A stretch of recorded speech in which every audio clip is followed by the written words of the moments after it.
George Joyner, Corporal, United States Marine Corps. My last duty was with the 2nd Engineer Battalion Headquarters Company at Nagasaki, Japan.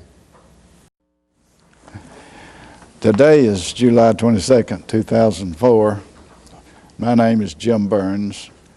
I will be acting as an interviewer as we talk to veterans of World War II about some of the experiences they had while serving in the armed forces. This interview is taking place at the Sarah Hightower Library in Rome, Georgia. Handling the video and audio is Randy Allen, the Information Technology Coordinator for Sarah Hightower Library. We're now going to ask George Joyner to tell us something about his life and experiences. George, why don't you tell us a little about your early life and family and how you happened to be in the branch of the armed services you were in and some of the things that happened while you were in it. All right, my name is George Joyner, and I was born in Lenoxdale, Massachusetts, a small town of about 500 people. In 1943, I was a senior in high school and decided to join the Marine Corps because just about everybody in our little village had joined the Marine Corps. I went down to Springfield, Mass, and enlisted, and they said, "Are you still in high school?" And I said, "Yes." They said, "Well, go back and finish school and we'll call you." Well, 1 month, on June the 14th, I graduated, and June the 17th, I was down in Springfield and on my way to Parris Island, South Carolina. Arrived in South Carolina, there was another friend of mine named George Ackroyd. We enlisted together and we went down to boot camp together. But I guess he was chicken. The shots got to him, and I got ahead of him in boot camp. After boot camp, which was pretty rough for a while, I went to Camp Lejeune, North Carolina, where I joined the Infantry Training Regiment. I stayed at Camp Lejeune for quite a while. I was in the Infantry Training Regiment and the Instructor Battalion. We were instructing recruits as they came through in the different rifles and ammo and handling the ammunition, and all of a sudden they found out that I had clerical experience. So they pulled me out of there and they put me in the headquarters company of the Infantry Training Regiment, where I was assigned to the adjutant and the first sergeant, and I did mostly clerical work through that time. We stayed in that location until early part of 45, when the Guadalcanal veterans started to come back and the Women Marines were activated. I guess one of my highlights of Camp Lejeune was in the summer of 1944, I played baseball on the camp team for about 3 months. And after that was over, then we were ready to ship us out. They shipped us out in the middle of 1945, and we went to California to Camp Pendleton, up to San Diego and loaded up. And we were on board ship where I was assigned to the 2nd Engineer Battalion Headquarters Company. And we were loaded up, we thought, for the invasion of Japan. Well, as it happened, during that time we were sitting on ship. They dropped the atomic bomb, and then they dropped the second bomb. And shortly after that time, our 2nd Engineer Battalion was headed for Nagasaki. And Nagasaki was where they dropped the second atomic bomb, and it was complete devastation. And my duties in the Engineer Battalion, I was in the S3 section. We were assigning the different units of bulldozers and craftsmen to go out into the area to help clean it up. We bulldozed just about everything that was in sight.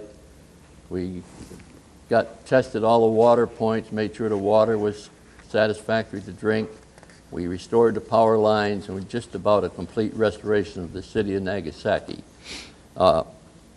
We didn't run into any trouble with the people like they're having in Iraq now. The people accepted us graciously, believe it or not. There was a few insurgents, but mostly they welcomed us with open arms because they had never had it so good until we got there. I think I stayed in Nagasaki for about 9 months, and then I went to Sasebo, which was a shipping port, which had been bombed earlier, and we went down there, took some of our equipment with us, and helped clean that up. And I stayed in Japan for 13 months, and I was really lucky that we didn't have to go into Japan, because while we were at Nagasaki, we had a chance to explore the mountains in the area around there, and that place was completely fortified. It had caves in the side of the mountain, they had machine shops, they had artillery, they had ammo supplied, they had almost a complete village built into the side of the mountains. And that was really a sight to see, but we cleaned all of that out of there to make sure that nothing was left to anybody to get in and get to. 13 months later, I was sent home from Nagasaki. I left out one important part of this whole conversation. On our way over to Nagasaki, we stopped in Guam. And the same fellow that I enlisted with, we were unloading some material at Guam, and I heard this voice call to me, "Joyner, what are you doing up there?"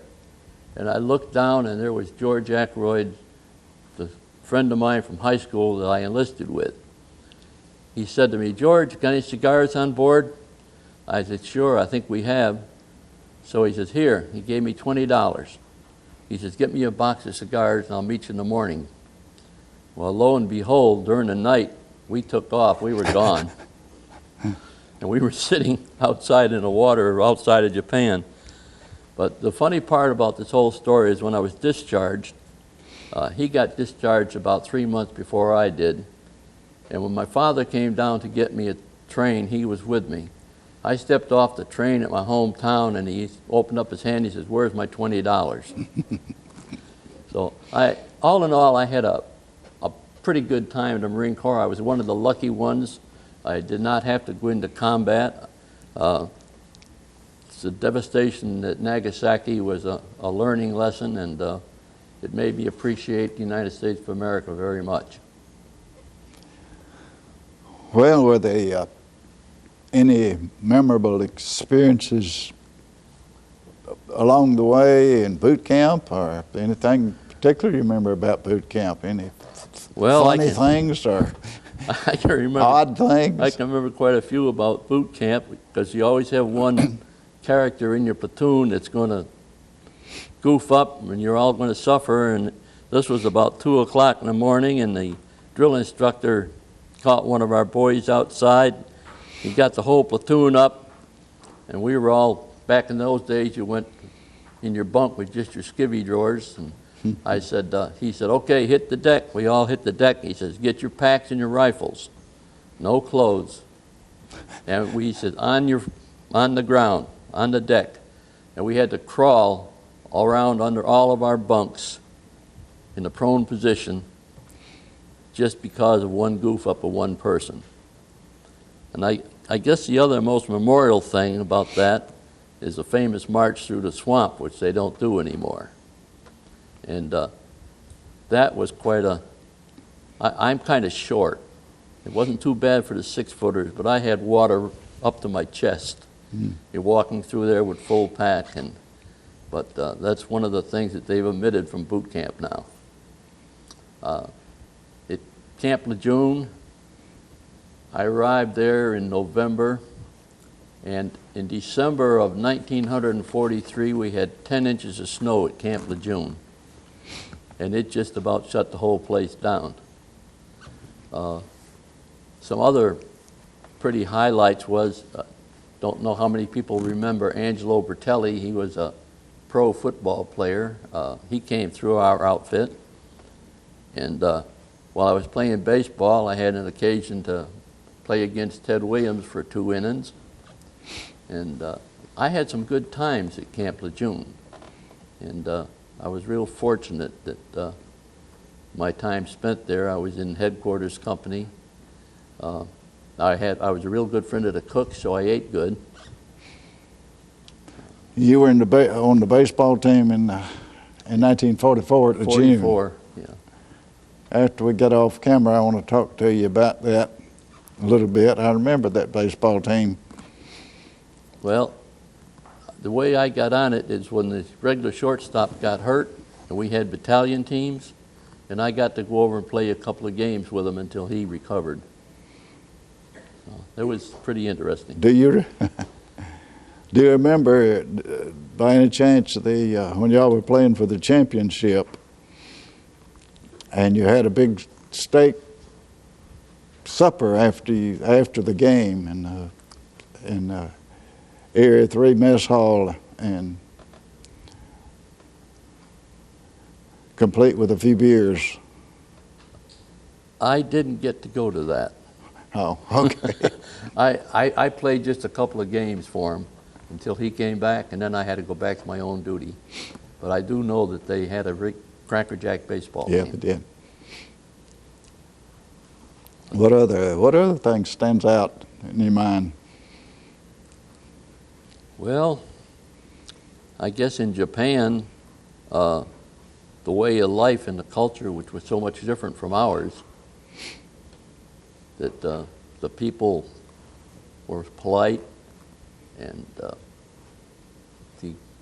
after we get out of Nagasaki, out in the countryside, we saw the way that they lived, and there's really a distinction in the classes from the peasants to the other people.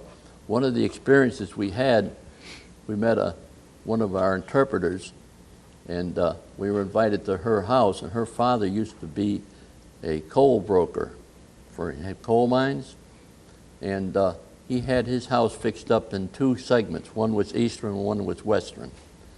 And it was, when he had guests from the east, he'd take them into that part of the house, and if he had from our part of the country, he'd bring them in, and his house was actually two distinct cultures altogether. Interesting. But nothing spectacular out of that. We had, being in the engineer battalion, we had some of the best facilities that anybody had over there. We built one of the nicest mess halls in the little NCO club that you've ever seen, with a brass bar and all the goodies that go with it. We built a chapel, which was interdenominational, could be used for either. It was beautiful. And best of all, we built about 4 basketball courts. Mm-hmm. So interesting. Nothing else you can think of that, any close friends you made, new friends? Well, I made a lot of friends that I've lost touch with most of them. The fellow I enlisted with, I still meet him. Mm-hmm. I've been in contact with about 4 of my friends that we used to write and send Christmas cards to, and there's only one of those left. The rest of them have died. And the last time I sent a card to North Carolina to the fellow that was with us, I didn't get a reply, so I don't know what's going on with him. I haven't been able to catch up with him. But I guess I'm just thankful to God that I had the opportunities in life that I had in the Marine Corps. And although we were loaded up and ready to invade Japan, we didn't have to do it. Thank God for that. Thank God for that. Yeah. All right. George, we appreciate you coming by here and tell us about some of your experiences. And you got some pictures. I have a few pictures here of. We'll look at those after. You want to see what I want after you to, of some of the damage at Nagasaki. Yeah. What Randy wants you to do next is to stand up there and tell him your name, your rank, and your last duty station, I guess. I'm George Joyner, Corporal, United States Marine Corps. My last duty was with the 2nd Engineer Battalion Headquarters Company at Nagasaki, Japan.